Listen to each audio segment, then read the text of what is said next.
Mesdames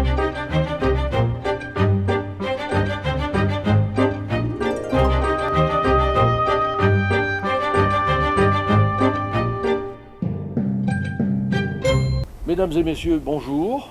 Merci de nous suivre une fois de plus avec notre émission Rendez-vous avec vos souvenirs. Et aujourd'hui, nous sommes à nouveau à Malancourt. C'est Dominique, bien sûr, qui nous accueille. Et nous allons parler de la guerre de 70. Il y a à Malancourt trois endroits, trois éléments qui ont fait partie de cette guerre de 70. Et nous avons fait appel à M. Jean-Claude Jacobi, un proche du docteur Kiefer pendant quelques années. Une dizaine d'années. Voilà, et que tout le monde connaît, Amnéville bien sûr, mais qui est aussi historien et le spécialiste pour notre localité de la guerre de 70. Alors nous sommes devant une maison qui se trouve là, c'est le numéro 2 rue Ligier-Richier à Malancourt. Alors Monsieur Jacobi, c'est quoi cette maison? Alors cette maison a accueilli, a hébergé le commandant de l'armée prussienne qui s'est battu à 2 pas d'ici, à Saint-Privat. Donc c'était le prince Frédéric Charles qui était le neveu du roi de Prusse et qui lui commandait donc l'armée prussienne qui a attaqué la journée du 18 août le village de Saint-Privat, défendu par le 6e corps d'armée français, commandé par le maréchal Canrobert. La bataille s'est déroulée depuis midi jusqu'à 20h du soir et après la défaite française, le commandant en chef de l'armée française a replié son armée sous les murs de Metz et il y est resté là malheureusement jusqu'à fin octobre.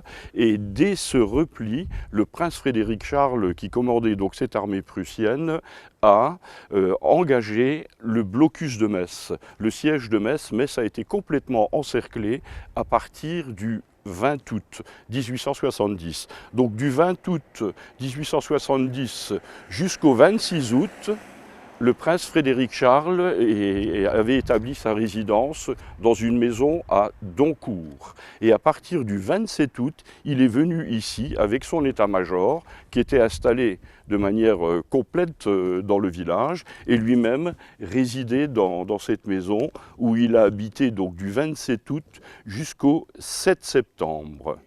Et après le 7 septembre, il est reparti vers Metz et il est parti résider au château de Corny. Alors, oui. Oui, tout à l'heure nous en discutions un peu et on dit souvent Malancourt est ravitaillé par les corbeaux, etc. Mais à l'époque, il y a eu une première ici dans cette maison, vous nous parliez du télégraphe. Oui, du fait que le prince Frédéric Charles avait établi ici son état-major, il avait évidemment ces différentes unités qui étaient réparties tout autour de Metz et pour que les chefs de corps allemands puissent communiquer avec leur commandant en chef, donc le prince Frédéric Charles, on avait ici installé le télégraphe et chaque jour les chefs d'état-major, les commandants de corps plutôt prussiens communiquer avec le prince Frédéric Charles par l'intermédiaire du télégraphe et lui-même diffuser ses ordres aux différentes armées par ce même biais. Donc il y avait le télégraphe qui partait, donc on avait tiré des fils effectivement, et ces envois télégraphiques étaient toujours doublés par des envois de messagerie par la cavalerie. Mais en tout cas, ici, effectivement, c'était une première, probablement sur le plateau, avec l'installation du télégraphe pendant tout le séjour du prince Frédéric Charles. Alors, vous voyez également sur ce film une photographie des années 1900 de cette maison, avec une plaque qui est apposée, qui a été détruite après la guerre. Et cette maison date de 1853, donc c'est tout à fait dans les cordes et c'est tout à fait exact, quoi. Nous allons passer maintenant à un autre thème et on va se déplacer, donc à tout de suite.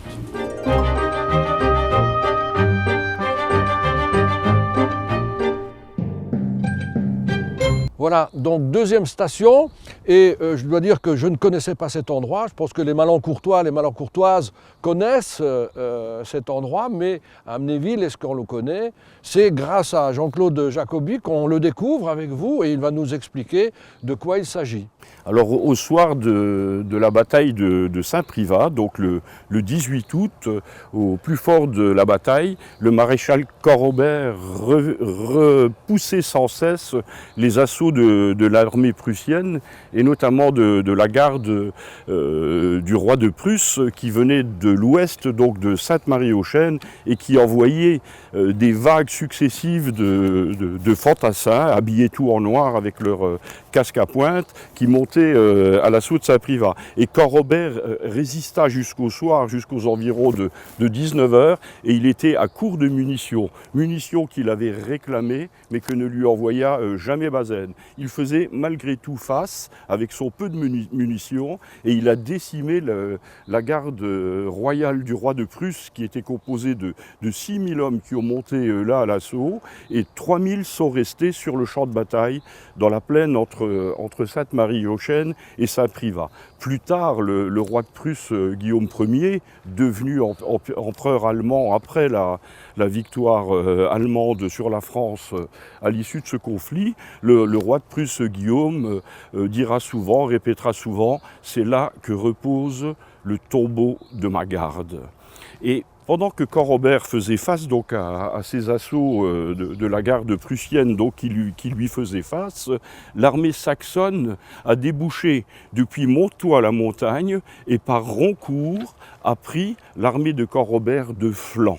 Et donc, pris sous deux feux, Corrobert a cédé et a fait replier son armée dans une débandade innommable, extraordinaire, une débandade, toute l'armée française s'est sauvée, on ne peut pas dire autrement, s'est sauvée vers Metz, et pendant cet assaut de contournement par l'armée saxonne, un lieutenant-colonel saxon qui commandait le 8e régiment d'infanterie est tombé grièvement blessé entre Roncourt et Malancourt, en prenant donc Saint-Privat à revers. Ce lieutenant-colonel qui s'appelait von Schweinitz a été transporté blessé à Malancourt, où il est mort, il a succombé du fait de ses blessures, et il a été enterré ici. Et ce monument donc honore sa mémoire. Le corps n'y est plus, hein, il a été exhumé plus tard et transporté dans un cimetière commun, comme il y en a autour de Gravelotte ou sur le territoire de Sainte-Marie-aux-Chênes, mais reste toujours cette belle tombe qui est malheureusement endommagée aujourd'hui. Alors sur ce lieutenant-colonel saxon, existe une légende, mais évidemment c'est une légende comme il y en a beaucoup lorsqu'on raconte ces batailles et ces conflits. On dit que ce lieutenant-colonel aurait été enterré ici avec son cheval. Mais évidemment c'est une légende, hein, parce que lorsqu'on a exhumé le corps, il y avait évidemment que le colonel saxon qui était enterré là.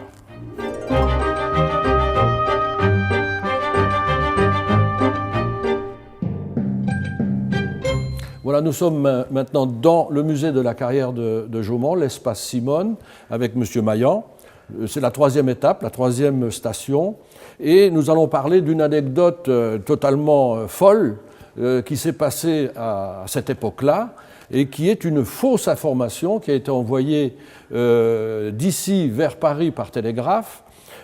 Sur un phénomène de la bataille qui était totalement faux. Exactement. Donc, de quoi s'agissait-il, M. Maillan?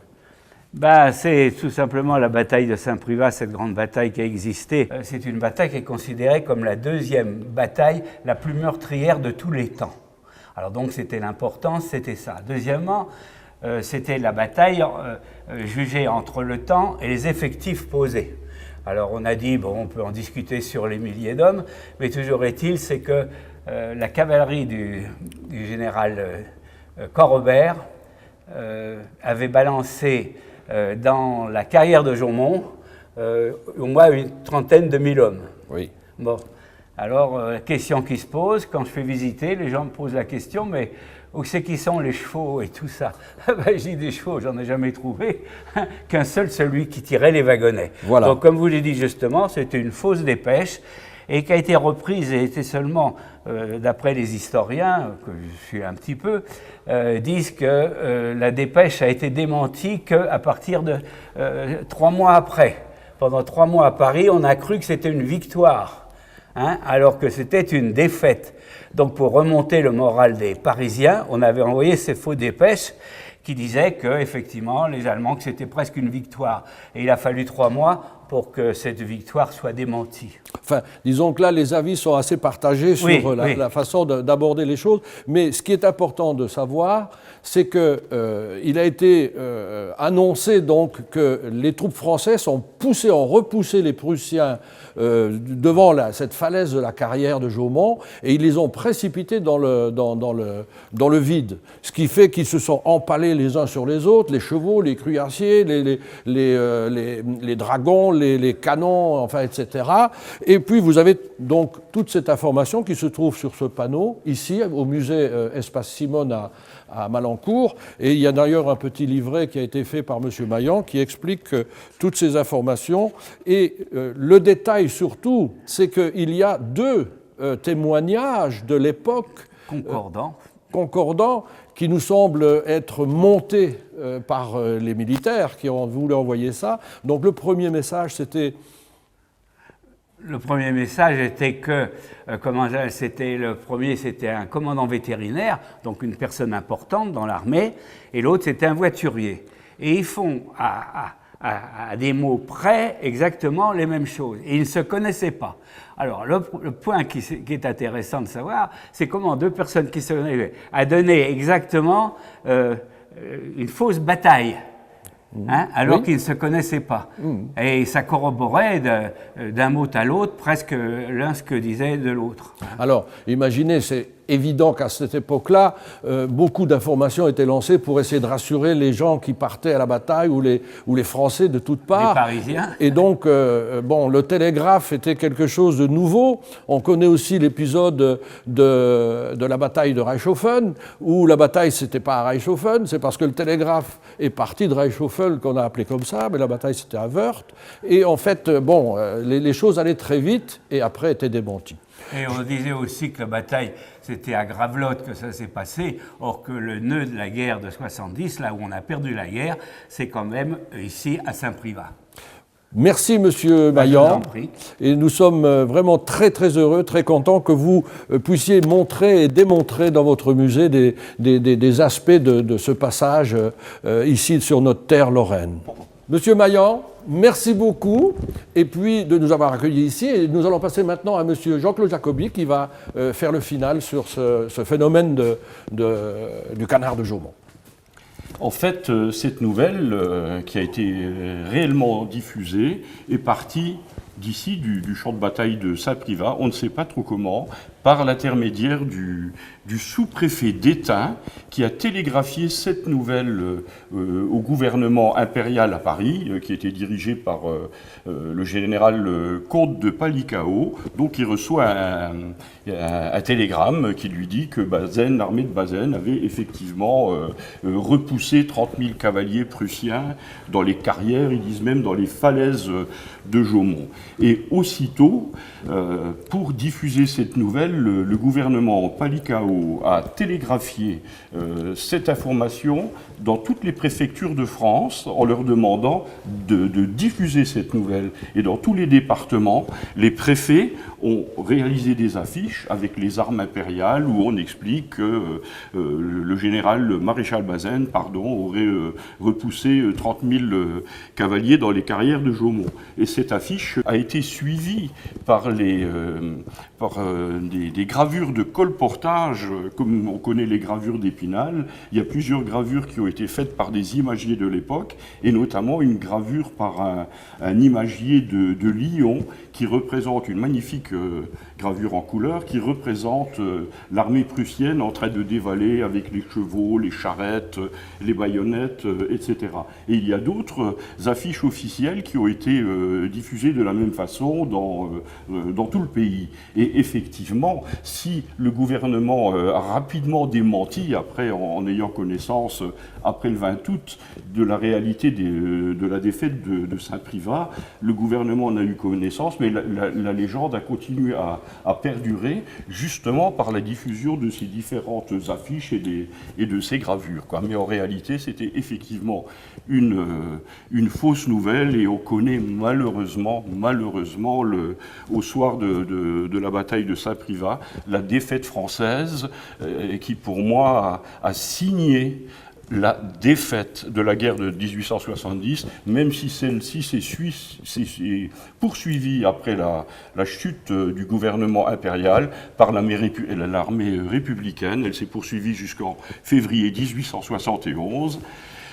Et cette défaite française a entraîné une conséquence malheureuse pour nous, gens de l'Est, puisque le traité de Francfort du 10 mai 1871 a vendu, entre guillemets, l'Alsace et la Moselle à l'Allemagne, et notre région est restée annexée à l'Allemagne jusqu'à novembre 1918, où on a eu le retour des deux provinces perdu, retour à la France. Alors je voudrais revenir sur un tout petit détail. Tout à l'heure, M. Maillan nous disait qu'à Paris, ça c'est la vérité sur ce canard Jaumont, c'est su 2 mois après. Vous avez une autre information sur le délai, disons, du démenti par rapport à... Le démenti s'est fait après le 20 août, rapidement, mais dans les milieux officiels. Après, la légende s'est propagée par la presse, par les gravures, par les affiches, qui continuaient. Et la rumeur. La rumeur a diffusé cette nouvelle. Jusqu'au 1er janvier 71.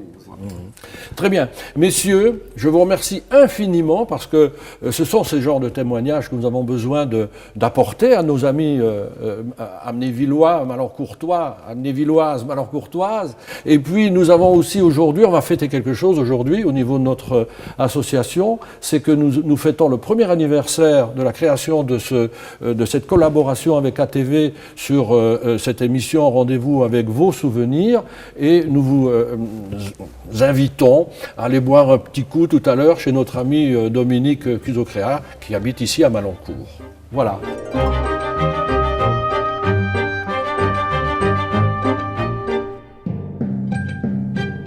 Voilà, donc nous fêtons le 1er anniversaire de notre émission Rendez-vous avec vos souvenirs. Cette collaboration avec Amnéville Télévision a été fructuante toute cette année. On a eu des moments très très intéressants, et je n'oublie pas non plus avec notre association Patrimoine et Mémoire ceux qui ont participé qui ne sont pas là: Gilbert de Merlet, Jean Chaudronnier, nous avons Armand Scheffer, nous avons Michel Mel qui est intervenu à la trompette, et qui est-ce que j'oublie encore, Pierre Tritz, voilà. Et on va donc faire ce petit clin d'œil en finissant par un bon anniversaire. Bon anniversaire, nos vœux les plus sincères, que ces quelques fleurs vous apportent le bonheur. Que l'année entière vous soit douce et légère, et que l'an fini, nous soyons tous réunis pour chanter en chœur bon anniversaire. Allez, Brost!